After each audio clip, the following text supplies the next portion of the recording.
ಈ ವಿಡಿಯೋದಲ್ಲಿ ನಾನು ಸೂರತ್ ಒಡಕು ಅಂದರೆ ಸೂರತ್ ಸ್ಪ್ಲಿಟ್ ಬಗ್ಗೆ ಮಾಡ್ತಾ ಇದ್ದೀನಿ. ಈ ಸೂರತ್ ಸ್ಪ್ಲಿಟ್ ಅಂದರೆ ಸೂರತ್ ಒಡಕಿಗೆ ಮೂಲ ಕಾರಣ ಏನಂದರೆ ಬಂಗಾಳದ ವಿಭಜನೆ ಕುರಿತಂತೆ ಮೂಡಿದಂತಹ ಡಿಫ್ರೆನ್ಸ್ ಒಪಿನಿಯನ್ನು ಇದಕ್ಕೆ ಮೂಲ ಕಾರಣ ಆಗಿರುತ್ತೆ.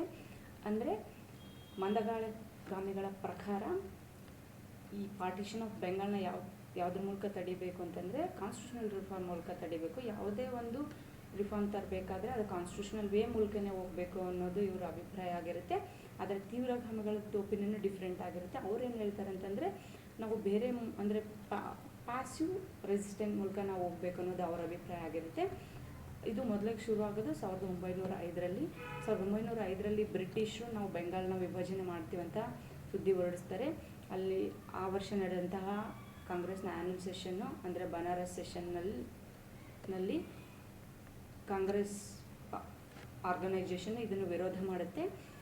ಇಲ್ಲಿ ಈ ಒಪಿನಿಯನ್ ಮೂಡುತ್ತೆ ಏನು ಅಂದರೆ ತೀವ್ರಗಾಮಿಗಳು ಕಾನ್ಸ್ಟಿಟ್ಯೂಷನಲ್ ರಿಫಾರ್ಮ್ ಮಂದಗಾಮಿಗಳು ಕಾನ್ಸ್ಟಿಟ್ಯೂಷನಲ್ ರಿಫಾರ್ಮ್ ಅಂದರೆ ತೀವ್ರಗಾಮಿಗಳು ಪ್ಯಾಸಿವ್ ರೆಸಿಸ್ಟೆಂಟ್ ಅಂತ ಹೇಳ್ತಾರೆ.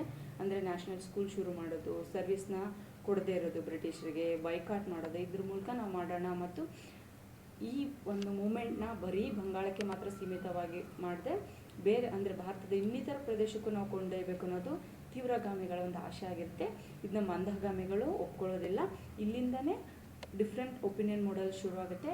ಅದು 1906ರಲ್ಲಿ ಕೂಡ ಮುಂದುವರಿಯುತ್ತೆ. 1906ರಲ್ಲಿ ಕಲ್ಕತ್ತಾದಲ್ಲಿ ಆ್ಯನ್ಯುವಲ್ ಸೆಷನ್ ನಡೆಯುತ್ತೆ. ಇಲ್ಲಿ ನಡೀತಕ್ಕಂಥ ಒಂದು ಸೆಷನ್ನ ಅಧ್ಯಕ್ಷತೆಯನ್ನು ತೀವ್ರಗಾಮಿಗಳ ನಾಯಕರಾದಂತಹ ತಿಲಕ್ ಅಥವಾ ಲಜಪತ್ ರಾಯರು ವಹಿಸ್ಕೊಳ್ಬೇಕು ಅನ್ನೋದು ತೀವ್ರಗಾಮಿಗಳ ಒಂದು ಆಶೆ ಆಗಿರುತ್ತೆ. ಅದನ್ನು ಮಂದಗಾಮಿಗಳು ಒಪ್ಕೊಳ್ಳೋದಿಲ್ಲ. ಈ ಸೆಷನ್ನ ನಾಯಕತ್ವವನ್ನು ದಾದಾಬಾಯಿ ನವರೋಜಿ ಅವರಿಗೆ ನೀಡಲಾಗುತ್ತೆ. ದಾದಾಬಾಯಿ ನವರೋಜಿ ಅವರು ಈ ಸೆಷನ್ನ ಅಧ್ಯಕ್ಷತೆಯನ್ನು ವಹಿಸ್ಕೊಳ್ತಾರೆ. ಆದರೂ ಕೂಡ ಅವರು ತೀವ್ರಗಾಮಿಗಳಿಗೆ ಫೇವರ್ ಆಗಿಬಿಟ್ಟು ಸ್ವದೇಶಿ ಮೂಮೆಂಟ್ನ ಶುರು ಮಾಡೋಣ, ಬೈಕಾಟ್ ಮಾಡೋದು ಮತ್ತು ನ್ಯಾಷನಲ್ ಸ್ಕೂಲ್ಗಳನ್ನ ಶುರು ಮಾಡೋದನ್ನ ಕೂಡ ಅವರು ಒಪ್ಕೋತಾರೆ. ಇದು ಸ್ವಲ್ಪ ಸಂತಸ ತರುತ್ತೆ ತೀವ್ರಗಾಮಿಗಳಲ್ಲಿ. ಆದರೆ ಇದನ್ನ ನಂತರ ಬ್ರಿಟಿಷರು ನಾವು ಕೌನ್ಸಿಲ್ ರಿಫಾರ್ಮ್ ತರ್ತಾ ಇದ್ದೀವಿ ಅನ್ನೋ ಒಂದು ಸುದ್ದಿನ ಹಬ್ಬಿಸ್ತಾರೆ. ಇದರಿಂದ ಸಮಾಧಾನಗೊಂಡ ಮಂದಗಾಮಿಗಳು ಇನ್ನೇನು ಬ್ರಿಟಿಷರೇ ಒಪ್ಕೊತಾ ಇದ್ದಾರೆ, ನಾವು ಯಾಕೆ ಈ ಒಂದು ಬೈಕಾಟ್ ಮಾಡಬೇಕು ಮತ್ತು ನ್ಯಾಷನಲ್ ಸ್ಕೂಲ್ನ ಶುರು ಮಾಡಿಬಿಟ್ಟು ಬ್ರಿಟಿಷ್ ವಿರುದ್ಧ ಹೋಗಬೇಕು ಅನ್ನೋ ಒಂದು ಅಭಿಪ್ರಾಯ ಮೂಡಿಬಿಟ್ಟು ಈ ಒಂದು ಐಡಿಯಾ ಅಂದರೆ ಏನಿದೆ ಸ್ವದೇಶಿ ಮೂಮೆಂಟ್ ಐಡಿಯಾನ ಒಂದು ಕೈ ಬಿಡಲು ಅವರು ತೀರ್ಮಾನ ಮಾಡ್ತಾರೆ. ಇದು ತೀವ್ರಗಾಮಿಗಳಿಗೆ ತುಂಬ ಕೋಪವನ್ನು ತರಿಸುತ್ತೆ. ನಂತರ 1907ರಲ್ಲೂ ಕೂಡ ತಿಲಕರನ್ನ ಒಂದು ಆ್ಯನ್ಯುವಲ್ ಸೆಷನ್ನ ಅಧ್ಯಕ್ಷನಾಗಿ ಮಾಡಬೇಕು ಅನ್ನೋದು ತೀವ್ರಗಾಮಿಗಳ ಒಂದು ಆಶೆ ಆಗಿರುತ್ತೆ. ಈ ಸೆಷನ್ನ ನಾಗ್ಪುರದಲ್ಲಿ ನಡೆಸಬೇಕು ಅನ್ನೋದು ಒಪಿನಿಯನ್ ಆಗಿರುತ್ತೆ. ಆದರೆ ಇದನ್ನು ತಕ್ಷಣ ಅಂದರೆ ನಾಗ್ಪುರದಲ್ಲಿ ಒಂದು ವೇಳೆ ಸೆಷನ್ ನಡೆದ್ಬಿಟ್ರೆ ಗ್ಯಾರಂಟಿಯಾಗಿ ತಿಲಕರು ಆ ಅಧ್ಯಕ್ಷತೆನ ವಹಿಸ್ಕೋತಾರೆ ಮತ್ತು ತಿಲಕರಿಗೆ ತುಂಬ ಜನ ಬೆಂಬಲ ನೀಡ್ತಾರೆ ಅನ್ನೋದು ಮಂದಗಾಮಿಗಳಿಗೆ ಅರಿವಾಗಿ ಅದನ್ನು ತಪ್ಪಿಸಲು ಅವರು ಸೂರತ್ನಲ್ಲಿ ಈ ಸೆಷನ್ನ ಏರ್ಪಾಡು ಮಾಡ್ತಾರೆ. ಇಲ್ಲಿ ಅಧ್ಯಕ್ಷತೆಯನ್ನು ರಾಸ್ ಬಿಹಾರಿ ಘೋಷ್ ಅವರು ವಹಿಸ್ಕೊತಾರೆ.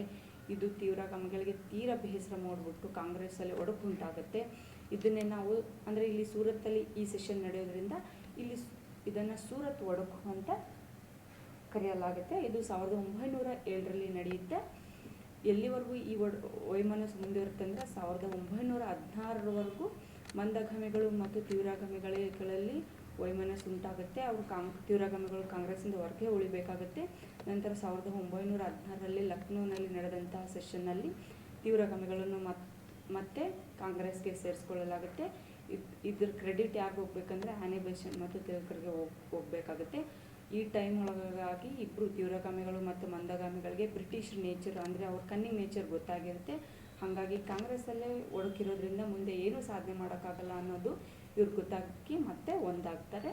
ಇದು ಅಂದರೆ ಇಲ್ಲಿ ನಾವು 1900 ಇನ್ನೊಂದು ನೆನ್ಪಿಟ್ಕೊಳ್ಳಿ 1907ರಲ್ಲಿ ನಾಗ್ಪುರದಲ್ಲಿ ಸೆಷನ್ ನಡಿಬೇಕಾಗಿರುತ್ತೆ. ನಡೆದಿದ್ದರೆ ತಿಲಕರು ಗ್ಯಾರಂಟಿಯಾಗಿ ಆ ಸೆಷನ್ನ ವಹಿಸ್ಕೊತಾ ಇದ್ರೆ. ಬಟ್ ಸೂರತ್ತಲ್ಲಿ ನಡೆದಾಗ ಯಾಕೆ ಅವ್ರು ವಹಿಸ್ಕೊಳ್ಳಲ್ಲ ಅಂದರೆ ಒಂದು ಪ್ರತೀತಿಯ ಪ್ರಕಾರ ಯಾವ ಪ್ರಾವಿನ್ಸಲ್ಲಿ ಒಂದು ಸೆಷನ್ ನಡೀತು ಅದೇ ಪ್ರಾವಿನ್ಸ್ಗೆ ಸಂಬಂಧಪಟ್ಟಿರೋಂಥ ವ್ಯಕ್ತಿ ಆ ಸೆಷನ್ನ ಅಧ್ಯಕ್ಷತೆ ವಹಿಸ್ಕೋಬಾರ್ದು ಅನ್ನೋದು ಒಂದು ಪ್ರತೀತಿ ಆಗಿರುತ್ತೆ. ಅದರಿಂದಾಗಿ ಇವರು ಸೂರತ್ತಲ್ಲಿ ಮಂದಗಾಮಿಗಳು ಅರೇಂಜ್ ಮಾಡ್ತಾರೆ. ಇದು ಸೂರತ್ ಸ್ಪ್ಲಿಟ್ಟು ಅಂದರೆ ನಾವೇನು ಕರಿತೀವಿ 1905ರಲ್ಲಿ ನಡೆದಂತಹ ಸ್ವದೇಶಿ ಮೂಮೆಂಟ್ನ ನಂತರ ಒಂದು ಇಂಪಾರ್ಟೆಂಟ್ ಒಂದು ಈವೆಂಟ್ ಜರುಗೋದು ನ್ಯಾಷನಲ್ ಮೂಮೆಂಟಲ್ಲಿ ಅಂದರೆ ಸೂರತ್ ಸ್ಪ್ಲಿಟ್ಟು. ನಂತರ ನಾವು ನೆಕ್ಸ್ಟ್ ವಿಡಿಯೋದಲ್ಲಿ ನಾವು ಹೋಮ್ ರೂಲ್ ಮೂಮೆಂಟು ಮತ್ತು ಇಂಥ ಮೂಮೆಂಟ್ಗಳ ಬಗ್ಗೆ ಇನ್ಫಾರ್ಮೇಷನ್ ತೊಗೊಳ್ಳೋಣ. Thank you so much. Feedback ಕೊಡಿ.